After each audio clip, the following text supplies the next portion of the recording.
Gloire à Dieu. Que le Seigneur vous bénisse. Amen. Je bénis le Seigneur parce que tu es là. Amen. Et je crois que tu es venu rencontrer le Seigneur. Amen. Et tu ne retourneras pas comme tu étais venu. Amen. Parce que le Seigneur est là. Amen. Et quelque chose va s'opérer dans ta vie. Amen. Si tu le crois, que Dieu te donne ce qu'il avait réservé pour toi aujourd'hui. Si vous le croyez encore qu'il fasse quelque chose pour toi ce matin, je dis que Dieu te bénisse. Il t'accorde de la guérison. Il t'accorde de la bonne santé.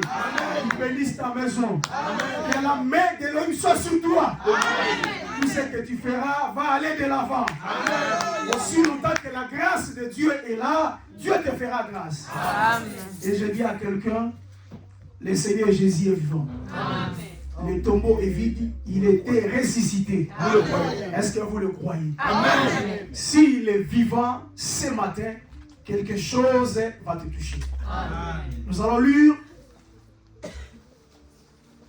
Nous sommes dans notre texte de base, vous le savez, 2 Rois, chapitre 4. Aujourd'hui, nous allons commencer, je crois, à partir du verset 18. Hein? Oui, à partir du verset 18. Je lis ça au nom de Jésus-Christ. L'enfant grandit. Et un jour, il était allé trouver son père vers le moissonneur. Il dit à son père, ma tête, ma tête. Le père dit à son fils, le père dit à son serviteur plutôt, portez-les à sa maman. Le serviteur l'apporta, le serviteur l'emportera et l'amènera à sa mère. Et l'enfant resta sur les genoux de sa mère jusqu'à midi. Puis il mourut. Elle monta, le coucha sur le lit de l'homme de Dieu, ferma la porte sur lui et sortit.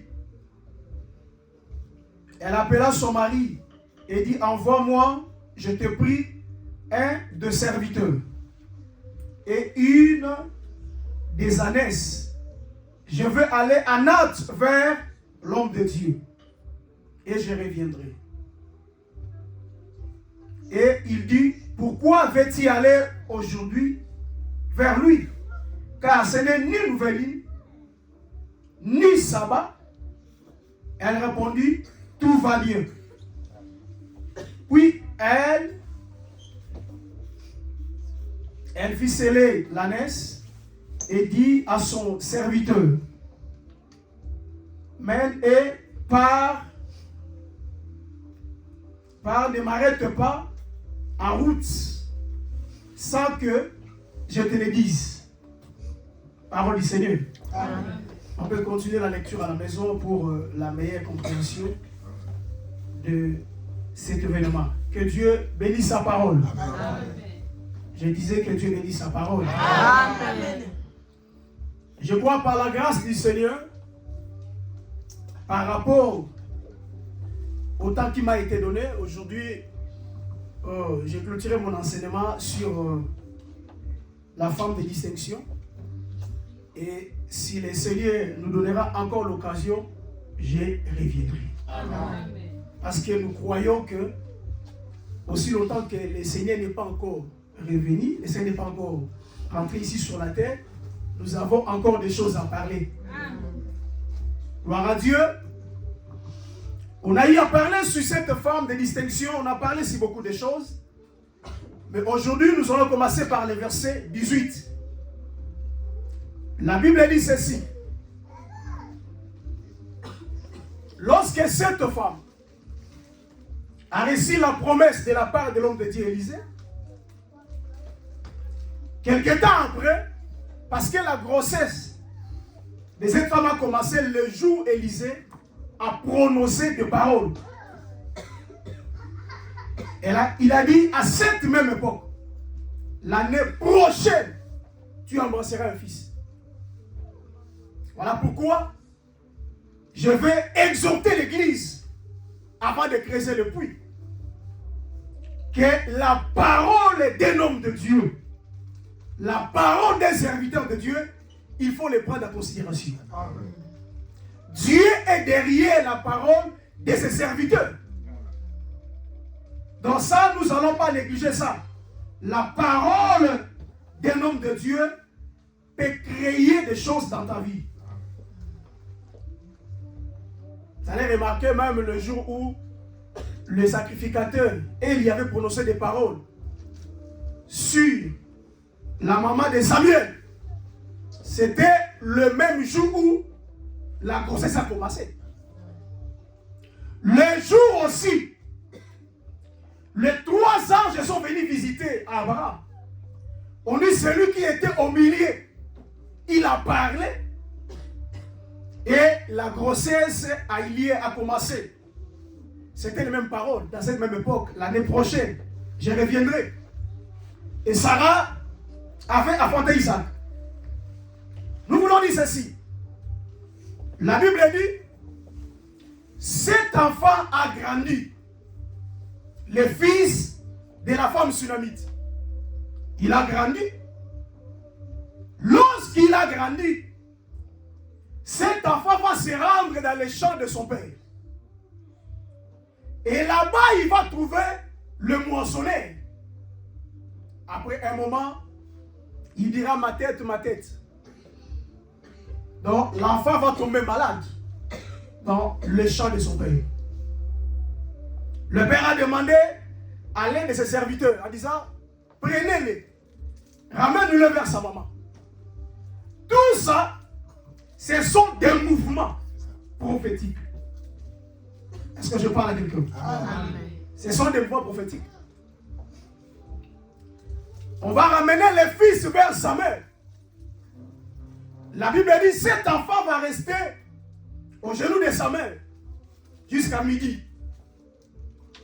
La Bible donne des précisions. Pourquoi seulement le midi? Jusqu'à midi, et l'enfant va mourir. Il expirera. La maman va prendre les cadavres de son fils. Elle va le mettre sous le lit où couchait l'homme de Dieu, Élisée. Et elle va demander à son mari, en disant, envoie-moi l'un de tes serviteurs. Et Inanès, parce que je veux aller voir le prophète. Son mari va demander à sa femme, mais tu vas aller faire quoi là-bas? Parce que ce n'est ni sabbat, ni nouvelle ligne. Pourquoi tu dois aller voir le prophète? C'est par ici on a compris. Pour voir les prophètes, il faut les voir pendant la nouvelle ligne. Il faut les voir pendant les sabbats. Donc, à part la nouvelle lune et les sabbats, tu n'as pas le droit de voir les prophètes. On arrivera là-bas. Et la Bible dit, le mari va envoyer le serviteur Inanès pour que sa femme puisse aller voir les prophètes. Alors, par la grâce du Seigneur, nous voulons donner la pensée de Dieu. Parce que la Bible dit, toute écriture est inspirée. Utile pour enseigner. Derrière chaque écriture, il y a la pensée de Dieu qui est cachée. Parce que la gloire de Dieu, c'est de cacher les choses. Et lui-même, c'est un Dieu qui se cache. Remarquez lorsque Salomon a construit le temple. Il a dit, laissons cet endroit de l'obscurité, parce que l'Éternel veut habiter dans l'obscurité. Lorsque Dieu habite dans l'obscurité, cela veut dire, c'est un Dieu qui se cache, et c'est aussi un Dieu qui se révèle. Il y a un temps où Dieu s'est caché, il y a eu aussi un temps où Dieu se révèle. J'aimerais dire à quelqu'un ce matin, il y a un temps où Dieu ne se voyait pas dans ta vie. Tu le cherchais comme s'il n'était pas là. Mais sache-le bien, il viendra aussi à un moment donné, Dieu se laissera trouver dans ta vie. J'ai dit Dieu se laissera trouver dans ta vie. Amen. Parce qu'il se révèle aussi. La Bible souligne que l'enfant grandit. L'enfant qui était chez sa mère, il a grandi. Et lorsque l'enfant va grandir, c'est alors qu'il va se rendre dans les champs de son père. Alors, je vais prendre ça d'abord par rapport à Christ, cet enfant. Parce que vous savez que l'ombre n'a pas l'exacte représentation des choses. Ça bouge à tout moment. Cet enfant, je le prends par rapport à Christ d'abord. Lorsqu'on dit l'enfant grandit, on présente que cet enfant est arrivé à la maturité. Est-ce que je parle à quelqu'un? C'est le temps de la maturité. Lorsqu'il a grandi, c'est alors qu'il va se rendre dans les champs de son père. Or, Jésus a grandi à 30 ans. À 30 ans, c'était l'âge de la maturité où l'enfant grandit. Et lorsqu'il devient grand, le fils ne peut pas rester là-bas. Il doit se rendre dans les champs de son père. Voilà, cet enfant va partir dans les champs de son père. Donc Christ, à 30 ans, il va maintenant entrer dans les champs de son père. C'est-à-dire, il va commencer maintenant à travailler. Parce qu'il a déjà grandi. Et là-bas dans les champs, il va trouver le moissonneur de son père. Le serviteur. Lorsque Jésus se rend dans les champs de Dieu, Jésus va rencontrer le moissonneur. Oh, le moissonneur, par rapport à Christ, ce sont des pharisiens, des sadducéens. Tous ces gens-là, ils étaient des moissonneurs. Jésus va les rencontrer dans les champs, dans les travails. Il les rencontre là-bas. Et vous allez comprendre, c'est dans le champ que l'enfant va dire ma tête, ma tête. La Bible dit Jésus est la tête de l'église. Amen. Amen. Il est la tête de l'église.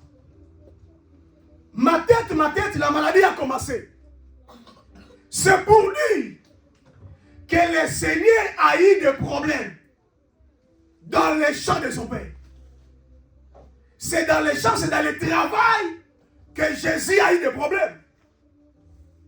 Et lorsque l'enfant a dit ma tête, la maladie a commencé. Vous devez savoir que la maladie amène à la mort. Élisée était malade, à faim, il était mort. La maladie, c'est le chemin de la mort. Lorsqu'il a dit ma tête, c'est dans les champs, le père va demander à l'un de ses serviteurs, en disant, prends cet enfant, ramène-le vers sa mère. Jésus a eu des problèmes avec des pharisiens, avec des sadducéens, des scribes, tous ces gens-là. Jésus a eu des problèmes avec eux. Alors le père va ordonner qu'on puisse le ramener chez sa maman. Alors, lorsqu'on va prendre l'enfant pour le ramener vers sa mère, Jésus a eu des problèmes dans les champs. C'est le serviteur de son père qui va le ramener là-bas chez sa maman. Voilà pourquoi vous allez voir. Ce sont des pharisiens, des scribes, tous ces gens-là. C'est eux qui ont pris le Seigneur Jésus pour l'amener vers sa maman. Amen. Ramener l'enfant vers sa maman. La mère parle sur la montagne. Amen. Galates chapitre 3, verset 24 à 25 même. Est-ce que je parle à quelqu'un? Est-ce que je parle à quelqu'un ici? On va ramener l'enfant vers sa mère. L'apôtre Paul a enseigné ceci. il parlait sur les 2 femmes d'Abraham. Il a dit, les 2 femmes d'Abraham, ils étaient allégoriques, sont 2 montagnes. Paul appelle les femmes d'Abraham en disant, ils étaient les 2 montagnes. Est-ce que je parle à quelqu'un? Il dit que la femme est une montagne. Donc, lorsqu'on a pris l'enfant, pour le ramener vers sa mère, cela veut dire, on a pris le Seigneur Jésus pour le ramener sur la montagne de Golgotha. C'est ça, prendre l'enfant, ramène-le vers sa mère. Ils ont saisi le Seigneur. À la suite, ils vont l'amener sur la montagne. C'est ça, amener l'enfant vers sa mère. Et là-bas, l'enfant va rester. L'enfant va rester longtemps. Jusqu'à midi. L'enfant va mourir. Amen. Amen. À midi, l'enfant va mourir. Lorsque l'enfant va mourir là-bas, la maman va prendre son fils pour le placer sous le lit où dormait Élisée. Et elle va commencer à faire le démarche pour la résurrection de son fils. Nous allons lire une écriture. On dit que l'enfant était mort à midi. Amos, chapitre 8, verset 9. Lisons le livre d'Amos.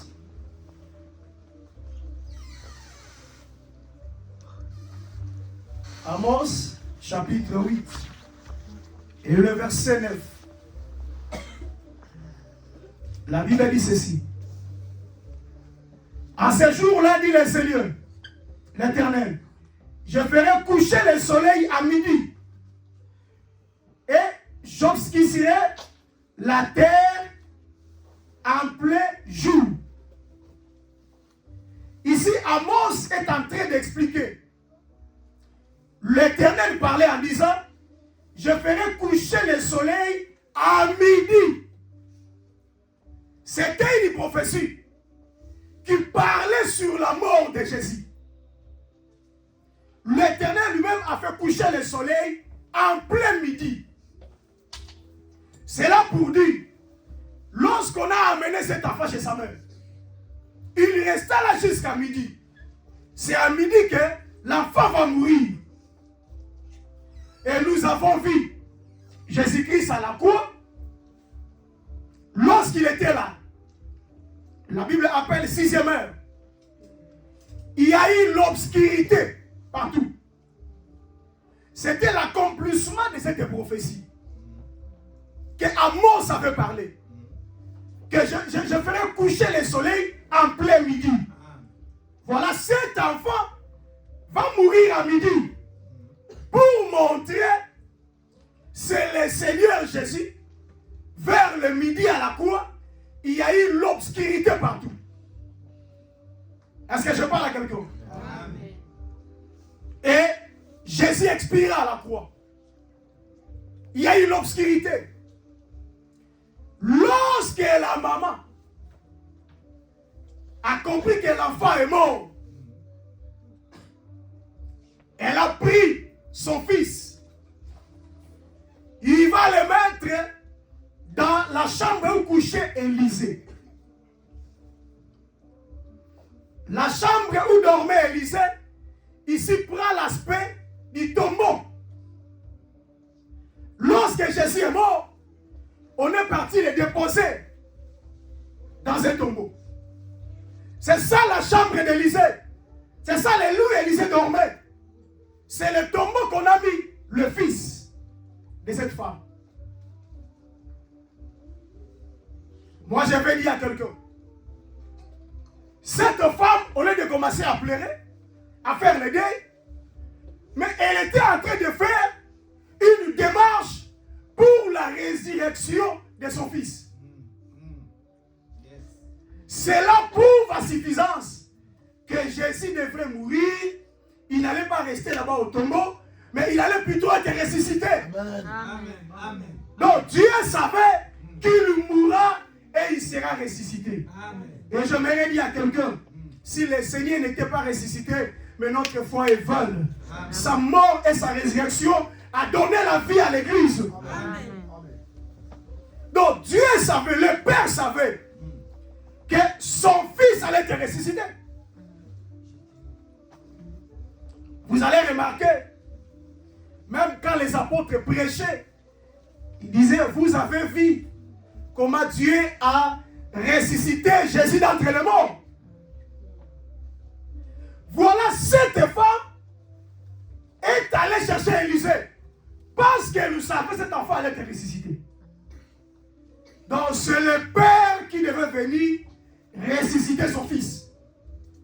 Et moi j'ai dit cet enfant-là, il était l'enfant d'Élisée. Il était l'enfant d'Élisée. Parce que depuis longtemps que la maman vivait avec son mari, qui était vieux, il n'arrivait pas à ensemencer sa femme. Mais lorsque Élisée est venu dans la maison, c'est lui qui a donné l'enfant à cette femme. Voilà, lorsque le fils est mort, il est allé chercher son père. Qu'il vienne ressusciter son fils. Merci. J'ouvre une brèche pour dire à quelqu'un, si Dieu te donne quelque chose et il y a des problèmes, il faut aller les consulter. Il faut aller les chercher. Il viendra donner la vie. Il viendra faire quelque chose. La maman savait, cet enfant, c'est la femme d'Élisée. C'est la femme d'Élisée. Alors, elle est partie chercher le propriétaire de l'enfant. C'est Dieu qui a donné, qui a ressuscité Jésus d'entre les morts. Lorsque tu as des problèmes, il ne faut pas expliquer de gens. Il faut aller voir celui qui t'a donné. Lorsque le mariage bouge, ça ne marche pas. Mais allez chercher celui qui a donné le mariage. C'est lui qui a donné ton travail. Il faut le dire. Qu'ici, ça ne va pas. Ici, ça ne marche pas. Même les ministères. C'est lui qui a donné les ministères. Si ça ne marche pas, il faut les consulter. Beaucoup de gens qui n'ont pas la foi, qui n'arrivent pas à maîtriser de Dieu, qui n'arrivent pas à maîtriser, lorsqu'ils voient la sécheresse, il est parti consulter des charlatans. Il est parti toucher, je ne sais pas quoi, pour que l'église puisse grandir. Il a oublié que cette femme est allée chercher Élisée parce que c'est Élisée qui a donné le fils. Amen. Si cela vient de Dieu, c'est que tu as entre tes mains et que tu vois des complications, allez chercher Élisée. Amen. Et si Élisée te voit, tu pries, tu parles, tu exposes ton problème, Élisée viendra faire quelque chose. Amen. Et je prie à Dieu ce matin de faire quelque chose dans ta vie. Amen. Je prie à Dieu de faire quelque chose dans ta vie.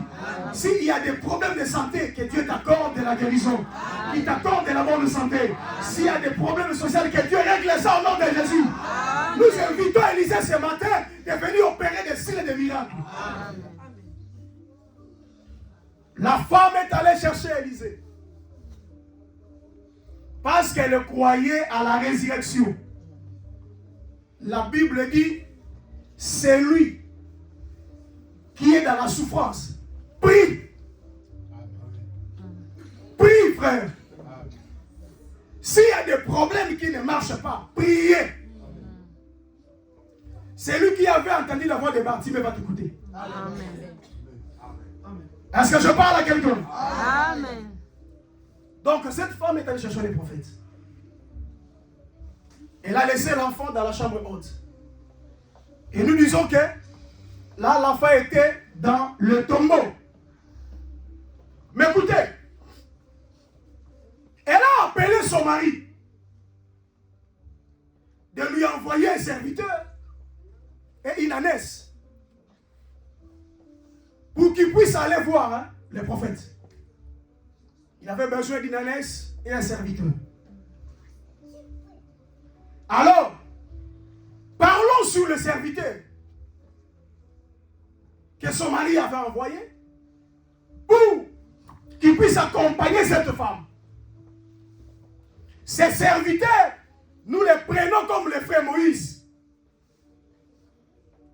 Et l'ânesse, parce que vous allez comprendre L'ânesse aussi, c'est un animal qui porte le fardeau, qui porte des charges.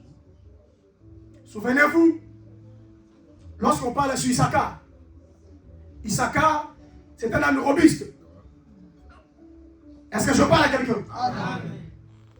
Or, lorsqu'on parle sur Issachar, quand vous lisez le livre des Chroniques, la Bible dit, Dieu a donné l'intelligence au fils d'Issachar, à tel point de discerner le temps. Parlons sur Issachar, on comprend que ce sont des prophètes. Donc, cette ânesse parle sur des prophètes. Or, c'est tout le temps de la loi. C'est tout un sacerdoce qui devait accompagner cette femme jusqu'à voir Élisée. Voilà, Paul a prêché en Galate. Il a dit que la loi était un pédagogue qui nous a conduits vers Christ. C'est ça, l'ânesse et les serviteurs. Les deux devaient conduire cette femme à Élisée.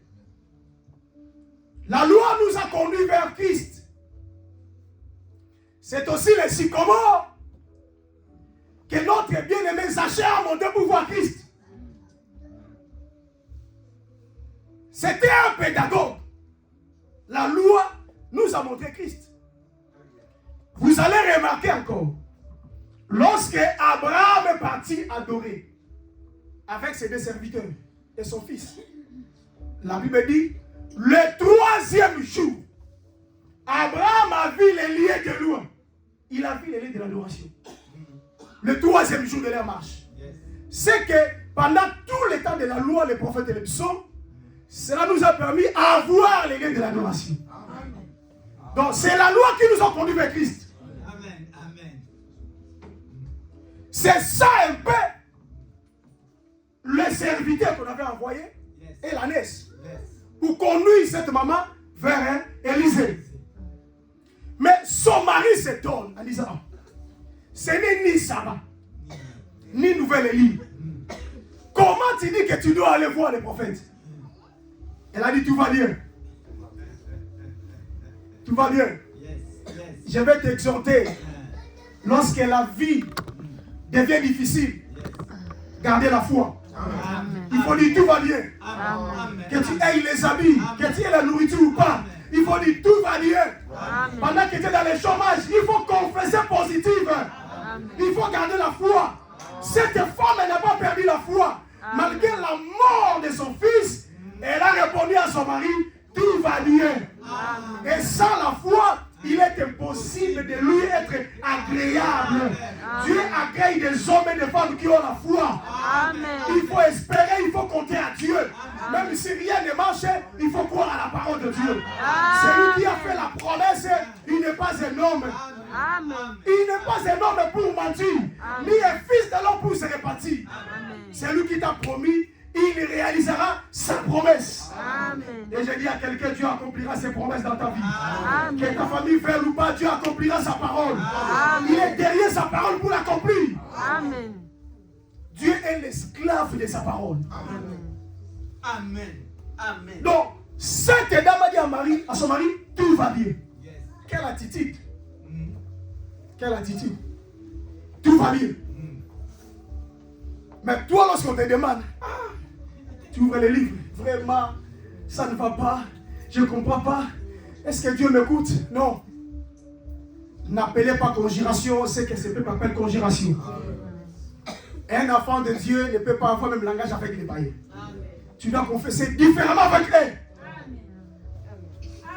Ce n'est ni sabbat, ni nouvelle ligne. Comment tu peux aller voir les prophètes? C'est que pour voir les prophètes, il faut qu'il y ait pendant les sabbats. Deuxième des choses, pour voir les prophètes, il faut que ça soit pendant la nouvelle ligne. En dehors de ces deux choses, les prophètes ne se révèlent pas. C'est que les prophètes se révèlent que le sabbat est pendant la nouvelle ligne. J'ai dit à quelqu'un, notre Dieu se révèle que pendant la nouvelle ligne. Il se révèle que pendant les sabbats. Mais c'est clair. Yes, amen. Continuez. Parce que les sabbats, c'est le chiffre 7, c'est le 7e jour. C'est le 7e jour. Le chiffre 7 parle aussi sur la totalité. Non seulement la perfection, mais ça parle aussi sur la totalité des choses. Quand quelqu'un est dans les sabbats, c'est qu'il a droit de voir les prophètes. Et je vais dire à l'église, notre sabbat est devenu un homme. J'ai dit notre sabbat est devenu un homme. Il a dit venez à moi. Vous tous qui êtes fatigués, chargés, et je vous donnerai du repos. C'est que le sabbat est devenu un homme.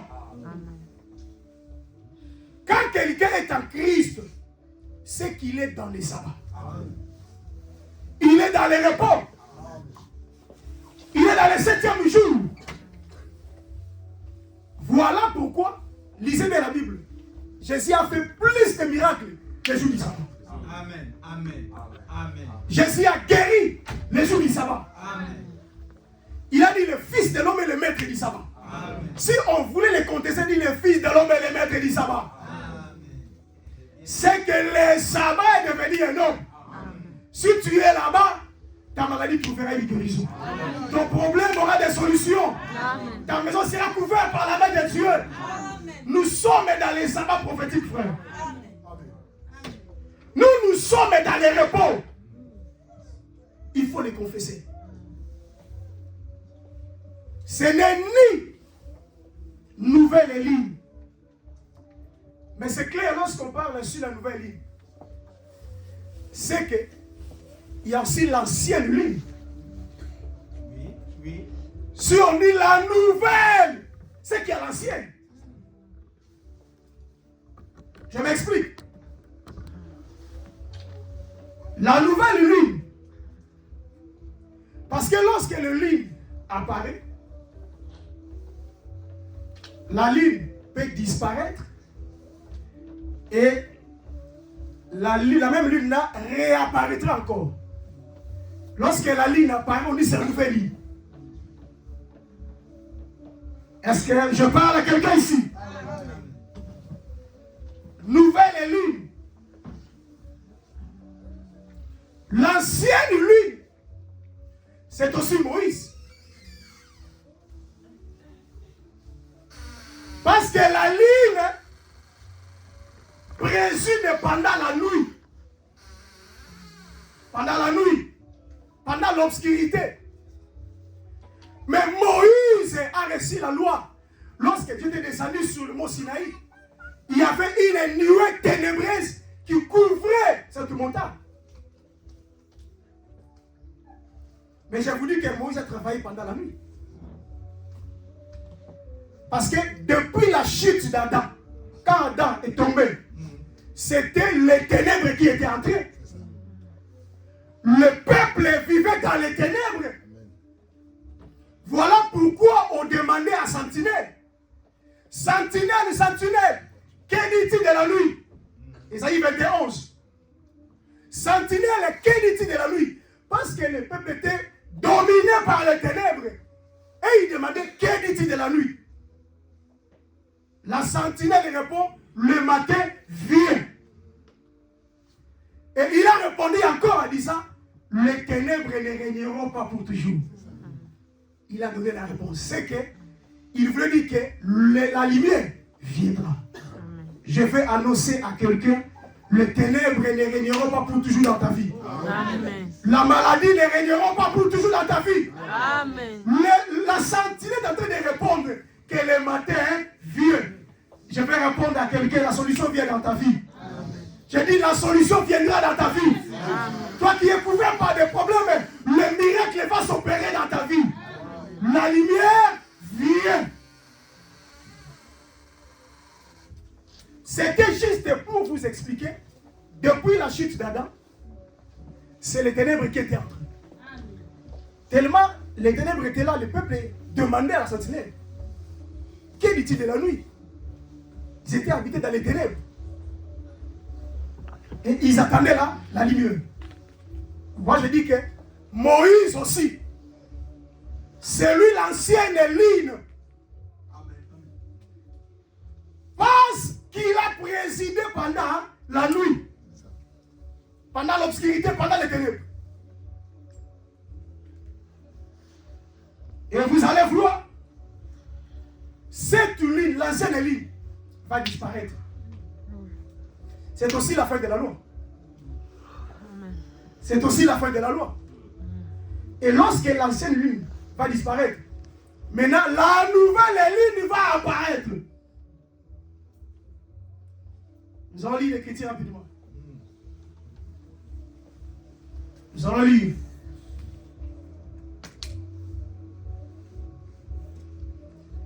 On va lire le livre des Nombres.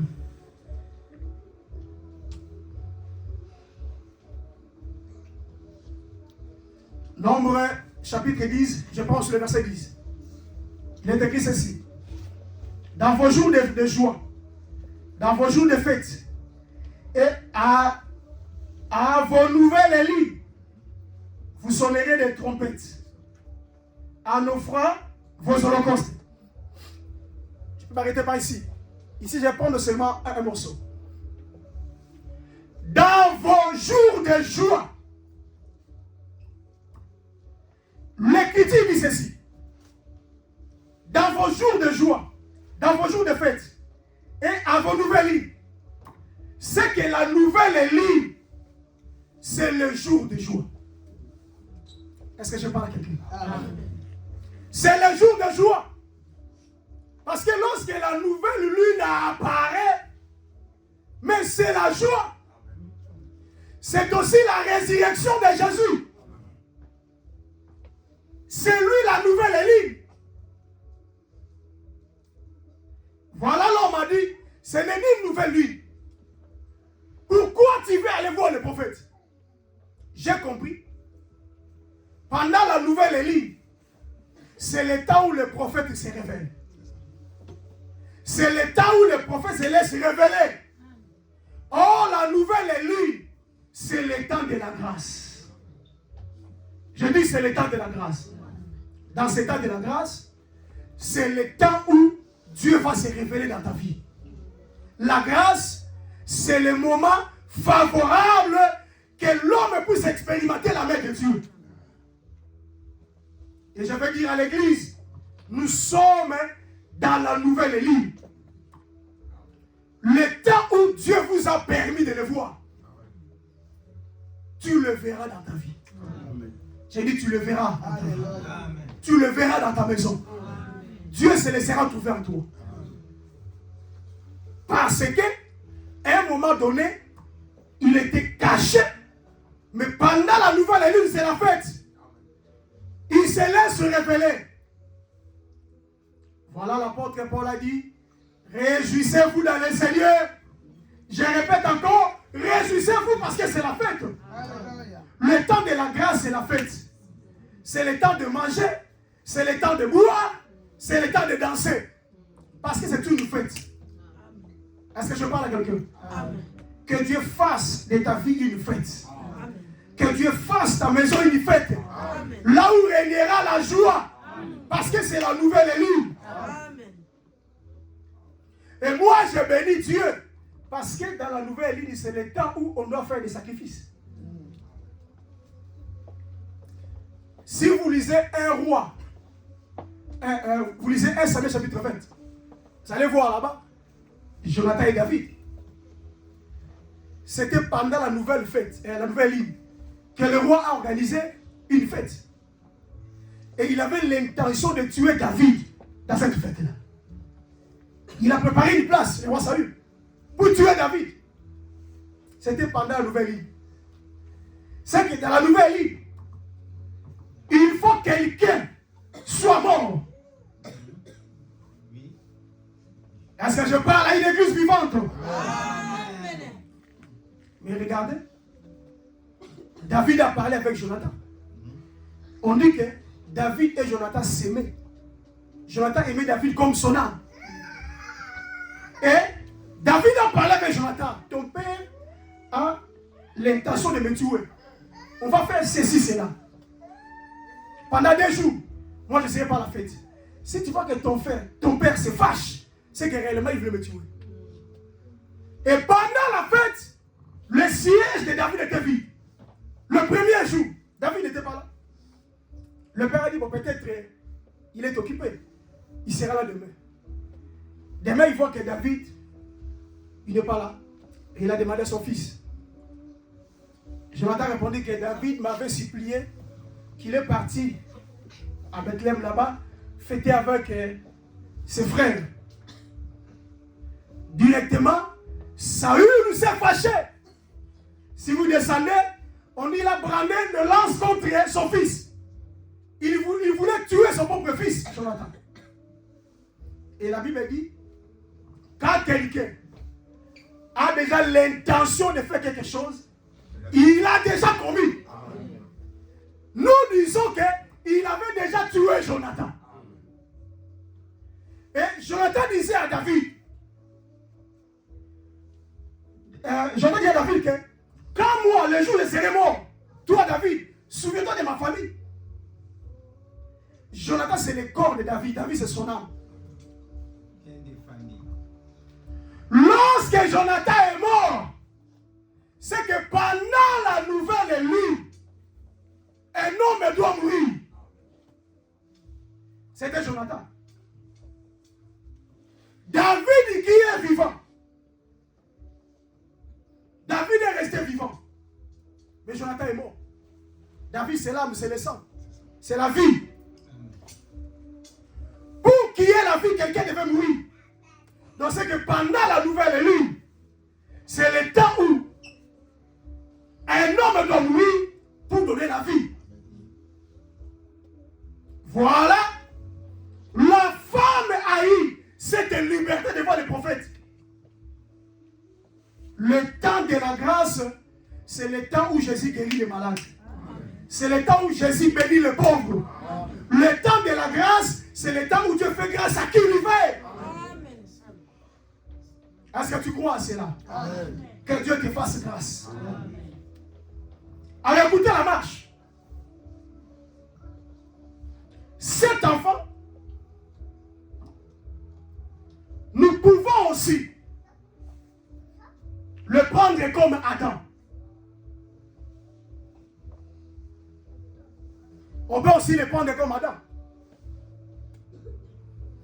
Vous allez remarquer, lorsque Dieu a créé Adam, il a formé l'homme sur la poussière. La Bible dit, Genèse 2:7, il a formé l'homme de la poussière. Après, il a pris Adam.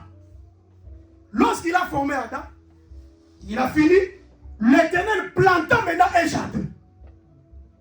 Et il a pris Adam pour le mettre dans ce jardin-là.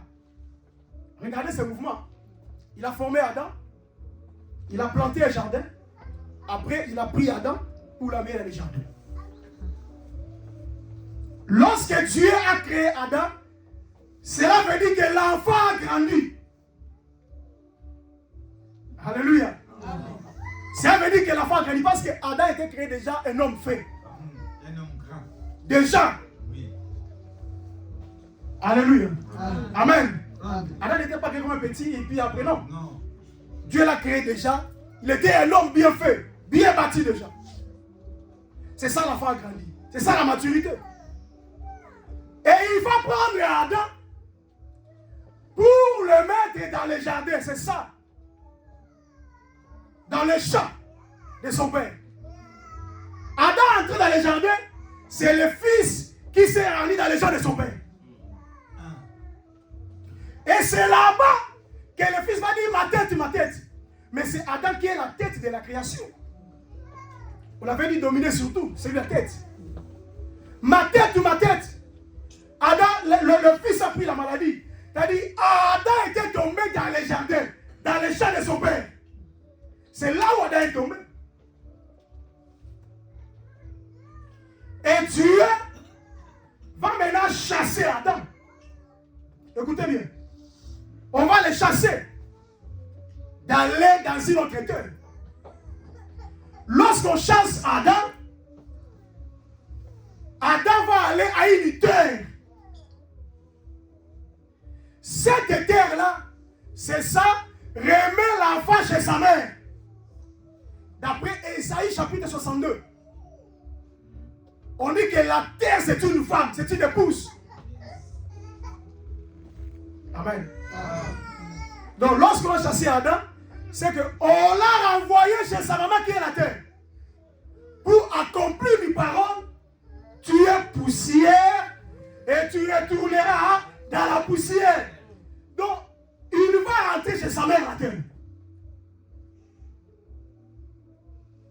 Est-ce que je parle à quelqu'un ici? Amen. Et nous voyons, lorsque Adam va rentrer dans la poussière, l'humanité est tombée. Maintenant, on va faire des démarches pour sa résurrection. Est-ce que l'église me suit très bien? Amen.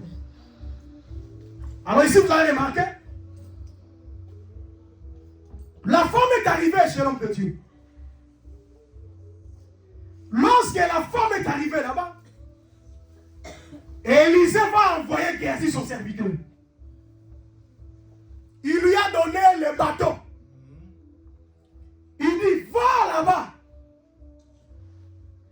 Géasi qu'on envoie pour venir réveiller cet enfant, c'est tout un sacerdoce lévitique.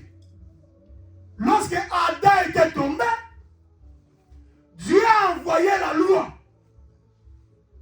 Le sacerdoce est venu. Voilà, vous allez remarquer. On lui a dit, tu parleras à personne. Tu salueras personne. Mais c'est ça la mitité. C'est ça la mitité.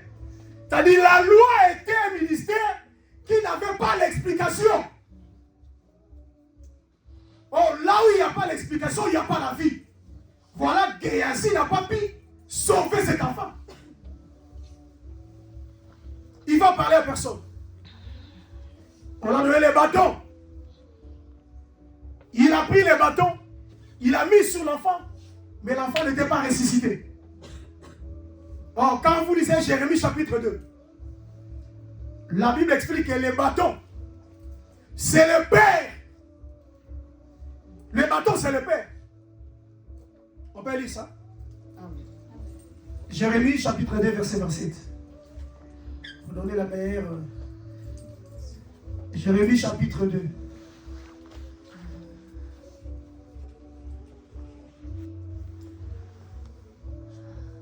Jérémie.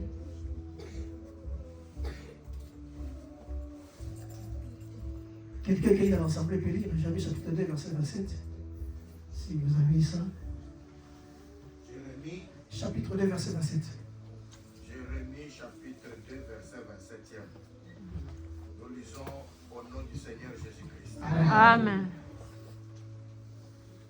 Ils disent au bois, tu es mon Père, et à la pierre, tu m'as donné la vie, car il me tourne le dos, il ne me regarde pas, et quand ils sont dans le malheur, ils disent, lève-toi, sauve-nous. Merci. Est-ce qu'on peut applaudir pour la parole de Dieu? Amen.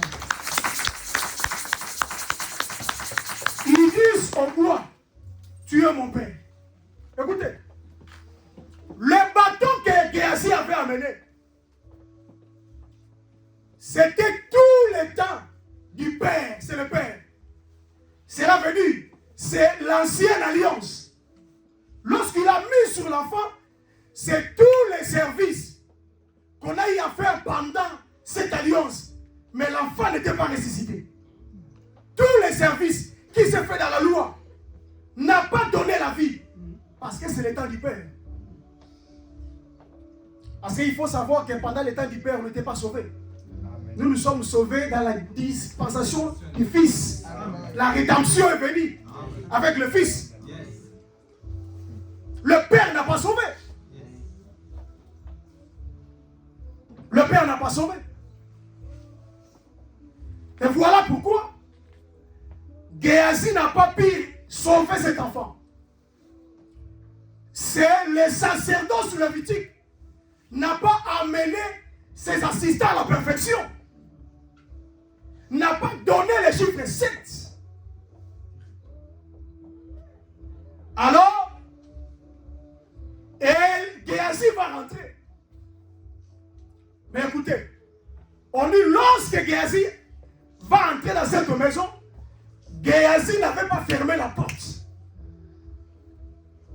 Géasi n'a pas fermé la porte. Cette chambre haute, il n'a pas fermé ça. Cela a annoncé qu'après moi, quelqu'un viendra. La porte est ouverte pour signaler un autre va venir. Voilà, Jean disait, après moi, quelqu'un viendra. Et celui-là, je ne suis pas digne de délier le poids de ses sandales. Voilà, Géasi n'a pas fermé la porte. Lorsque Élisée lui-même va venir. Lorsqu'il entre, il ferme la porte. Pour dire qu'après lui, il n'y a personne.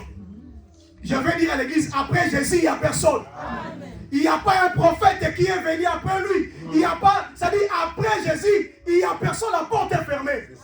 C'est le Jésus qui peut sauver. C'est le Jésus qui peut donner la vie. C'est le Jésus qui peut donner la rédemption. Voilà, frère Pierre a dit, le salut est donné seulement au nom de Jésus. Il n'y a pas un autre nom qui nous a été donné. Au ciel, sur la terre et sur la terre, c'est seulement le nom de Jésus. À la mention de ce nom, tout Jésus fléchira. Toute langue confessera qu'il est Seigneur. Il n'y a pas un autre par Jésus-Christ. Voilà, il ferma la porte. Pour dire que c'est lui le second Adam. À part lui, c'est fini. Il a fermé la porte. C'est que nous savons que Jésus. On ne peut pas croire à un prophète. Oh, c'est lui. Oh, faut lui, c'est branché. Or que la voix avait dit, c'est Lucien, mon fils bien-aimé, à qui j'ai mis toute mon affection. Écoutez-le, c'est lui. Amen. Jésus. À part Jésus, il n'y a personne. Amen. C'est lui le véritable. Et nous sommes dans le véritable. Amen. Nous sommes dans le véritable, mes frères. C'est son fils Jésus qui est le Dieu véritable. Il n'y a pas un autre. Le salut, c'est Jésus. On vient passer dans mes jambes, tu seras guéri. Non. Jésus est le métier par exemple. Il guérit les malades. Il bénit les pauvres. Il donne l'emploi. C'est lui qui est capable de redresser ce qui est courbé. Oh, pour être redressé, il faut boire au torrent. Ce matin, nous sommes en train de boire au torrent. Tout ce qui a été courbé dans ta vie sera redressé au nom de Jésus. J'ai dit encore, ce qui a été courbé dans votre vie sera redressé. Parce que tu es en train de boire au torrent. C'est la parole qui peut te redresser, frère. Amen. Amen. Amen. Lorsque Élisée vient, il vient, il va monter sur l'enfant. Le main contre le main, la bouche contre la bouche, nez contre nez. C'est aussi un geste prophétique. La Bible dit, l'enfant se réchauffa. L'enfant se réchauffa.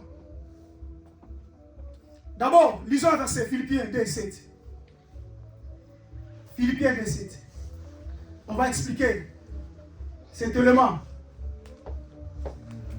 Philippiens chapitre 2, verset 7. Voilà. Nous lisons au nom du Seigneur Jésus. Amen. Amen. Mais s'est défié lui-même en prenant une forme de serviteur. Amen. En devenant semblable aux hommes. Amen. Ayant paru comme un simple homme. Amen. Est-ce qu'on peut acclamer encore pour la lecture de la parole de Dieu? Est-ce que tu peux acclamer la parole de toutes les personnes? Vous le croyez comme ça. Écoutez, Le geste qu'avait fait Élisée, en montant sur l'enfant, Élisée qui était plus grand que cet enfant, mais il va monter sur l'enfant, le main sur le main de l'enfant, la bouche sur la bouche de l'enfant, le nez sur le nez de l'enfant. C'est-à-dire, il est devenu semblable à cet enfant. Lui qui était grand, lui qui était Dieu, il s'est dépouillé. Il a pris la forme d'un simple homme. C'est ça monter sur cet enfant. Mais ce qui est grave, c'est quoi? Cet enfant se réchauffa. Est-ce que je parle à quelqu'un? Amen. Cet enfant se réchauffa. Et il va descendre. Vous allez comprendre que cet enfant réchauffa, c'est tous les miracles que Jésus a opérés en Israël. L'enfant n'était pas réveillé, mais l'enfant se réchauffa seulement. L'enfant se réchauffa. Et puis il va descendre. La Bible dit il va aller ça et là. Descendu, il va aller ça et là. Il a laissé d'abord l'enfant. Cela parle quand Jésus a quitté Israël. Il est allé chez les nations, dans tous les peuples, dans tous les tribus, dans tous les pays. Mais il a laissé d'abord cet enfant. Jusqu'aujourd'hui, il n'est pas encore remonté sur l'enfant. Il est toujours dans des ça et là. Donc Jésus est toujours chez des nations.